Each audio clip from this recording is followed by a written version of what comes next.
Guys, எல்லாருக்கும் ஒரு வணக்கம்.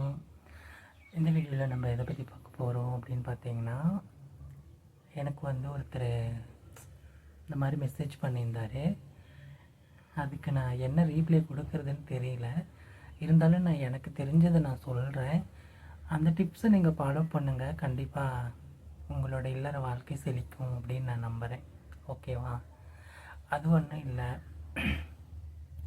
யூஸ்வலாக வந்து இப்போ பார்த்தீங்கன்னா, இப்போ இருக்க ஜெனரேஷனில் 2K கிட்ஸுன்னு சொல்லிட்டு நிறைய பிள்ளைங்க பார்த்தீங்கன்னா சின்ன வயசுலேயே கல்யாணம் பண்ணிவிட்டு சீக்கிரம் குழந்தை பெற்றுக்கிட்டு நிறைய இந்த இன்ஸ்டா யூடியூப்பில் பார்த்தீங்கன்னா ரீல்ஸ் போட்டுட்ருப்பாங்க. இதில் பார்த்தீங்கன்னா நிறைய இப்போலாம் வந்து அந்த மாதிரி நடக்குது. ஆனால் 90 கிட்ஸு இந்த 80 கிட்ஸ்ன்னு சொல்கிறேன் இல்லைங்களா, 80 கிட்ஸை விட்டுருங்க, 90 கிட்ஸ் அப்படின்னு சொல்கிறேன் இல்லையா, அவங்களாம் பார்த்திங்கன்னா கல்யாணம் இப்போ புதுசு பண்ணுறாங்க. ஒரு சிலர் என்கிட்டயே கேட்குறாங்க, வெளிப்படையாகவே என்கிட்டயே வந்து கேட்குறாங்க, அக்கா இப்படி தான் எப்படிக்கா நான் என்னோடய மனைவியை சந்தோஷப்படுத்துறது, எனக்கு வந்து அந்த விஷயத்தில் அவ்வளோ ஆர்வம் இல்லை அப்படின்னு சொல்லிலாம் எனக்கு கேட்டிருக்காங்க. மனைவி வந்து சந்தோஷப்படுத்தணும் அப்படின்னு நீங்கள் நினச்சிங்கன்னா, ஃபர்ஸ்ட் ஆஃப் ஆல் வந்து அவங்களுக்கு தேவைகளை அவங்களோட தேவைகளை நீங்கள் பூர்த்தி செய்யுங்க. ஓகேவா? அவங்களோட தேவைகள் என்னவாக இருக்கும் அப்படின்னு பார்த்தீங்கன்னா, அவங்க உங்ககிட்ட ஒன்று ஆசைப்பட்டு கேட்குறாங்க அப்படின்னா அதை வந்து நீங்கள் நிறைவேற்றுங்க. ஓகேங்களா?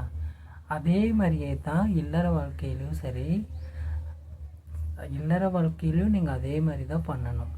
எதே மாதிரி பண்ணணும்னு புரியுதுங்களா? அவங்களோட ஆசைகளை இல்லற வாழ்க்கையில் என்ன கேட்குறாங்களோ அதை வந்து நீங்கள் கரெக்டாக பண்ணுங்கள். அவங்க சொல்கிறதெல்லாம் நீங்கள் பண்ணுங்கள். ஓகேவா? அவங்க சொல்கிறதெல்லாம் நீங்கள் பண்ணிங்களாவே அவங்களுக்கு அதில் ஒரு இன்ட்ரெஸ்ட் அதிகமாக இருக்கும். உங்கள்கிட்ட வந்து இன்னும் அவங்க டீப்னஸாக இருப்பாங்க. உங்கள் மேலே இன்னும் அவங்களுக்கு அன்பு அதிகரிக்கும்.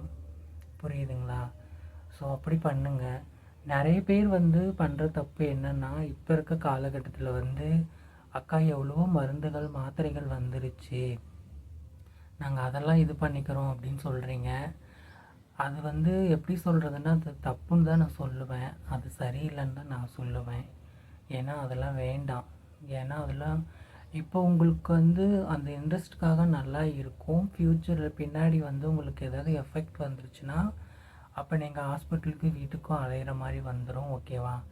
இதை வந்து செட் ஆகிறவங்க யூஸ் பண்ணுங்க. நான் அதுக்குன்னு வந்து அதை யூஸ் பண்ணாதீங்கலாம் நான் சொல்லலை.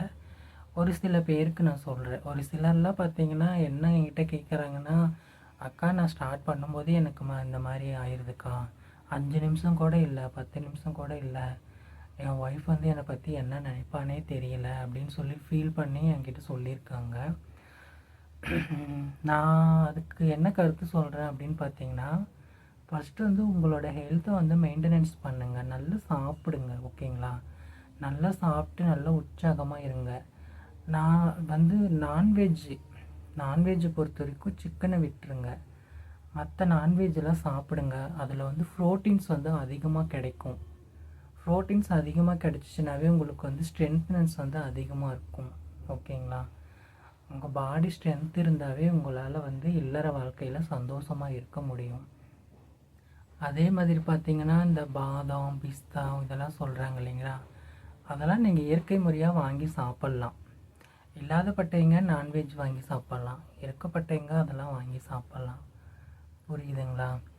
இந்த மாதிரி டிப்ஸ்லாம் நீங்கள் கொஞ்சம் கொஞ்சம் ஃபாலோ பண்ணிங்களாவே உங்களோட வாழ்க்கை வந்து உங்கள் மனைவி வந்து உங்ககிட்ட கேட்க மாட்டாங்க அடுத்த தடவை. ஐயோ நீ தான் அப்படின்னு சொல்கிற அளவுக்கு அவங்க உங்ககிட்ட ரொம்ப டீப்னஸ் ஆயிடுவாங்க. ஓகேங்களா? அதே மாதிரி உங்கள் மனைவிக்கு என்னென்ன தேவையோ அதெல்லாம் பண்ணுங்கள். இப்போ இன்று இரவு நீங்கள் வந்து உங்கள் மனைவியோட இல்லற வாழ்க்கையை அனுபவிக்க போகிறீங்க அப்படின்னா, முன்னாடியே அவங்களுக்கு கால் பண்ணி பேசுங்க. சர்ப்ரைஸாக ஏதாவது வாங்கிட்டு வந்து கொடுத்து அவங்களை இம்ப்ரெஸ் பண்ணுங்கள். பூ வாங்கிட்டு வந்து கொடுக்கலாம், இல்லை அவங்களுக்கு பிடிச்சது ஏதோ ஃபுட்டோ இந்த மாதிரி நீங்கள் வாங்கிட்டு வந்து கொடுத்து அவங்கள இம்ப்ரெஸ் பண்ணி நீங்கள் அவங்கள வந்து இன்னும் என்ஜாய்மெண்ட்டுக்கு நல்லா எப்படி சொல்கிறது, உங்களோட அந்த வாழ்க்கைக்கு வந்து நல்லா அவங்கள சந்தோஷமாக வச்சுக்கலாம். புரியுதுங்களா? அப்புறம் நீங்கள் உங்களோட மனசு வந்து சுத்தமாக வச்சுக்கோங்க. சரிங்களா? இப்போ உங்களுக்கு மேரேஜ் ஆயிடுச்சு, கல்யாணம் ஆயிடுச்சு அப்படின்னா உங்கள் மனைவி கிட்ட எப்படி இருக்கணுமோ அதோட திங்கிங் வச்சுக்கோங்க. உங்கள் ஒர்க்கோட திங்கிங் வச்சுக்கோங்க. உங்கள் ஃபேமிலியோட திங்கிங் வச்சுக்கோங்க. மற்ற யார்கிட்டயும் உங்கள் மனசை வந்து அலைய விடாதீங்க. ஓகேங்களா? அதனாலேயே சில பேருக்கு வந்து அந்த இன்ட்ரெஸ்ட் வந்து குறைஞ்சிரும். புரியுதுங்களா?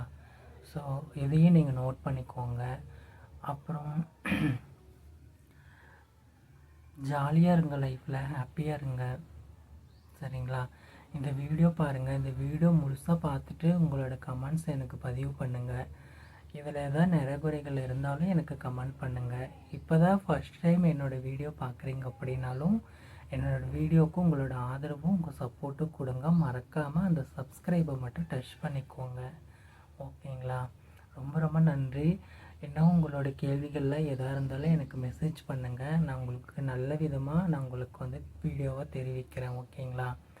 யாரும் தப்பாக நினச்சிக்க வேணாம். இது வந்து ஒரு ஹெல்ப்ஃபுல்லான ஒரு வீடியோவை தான் நான் போட்டிருக்கேன். சரிங்களா? பிடிச்சவங்க லைக் பண்ணுங்கள். உங்களோட ஆதரவை கொடுங்க. எல்லோரும் நல்லா இருக்கணும். நான் வணங்குற இறைவன் எல்லா ஆண் பெண் எல்லாரையும் நல்லா இருக்கணும்னு சொல்லி நான் வணங்கி வேண்டிக்கிறேன். ரொம்ப ரொம்ப நன்றி. சந்தோஷம்.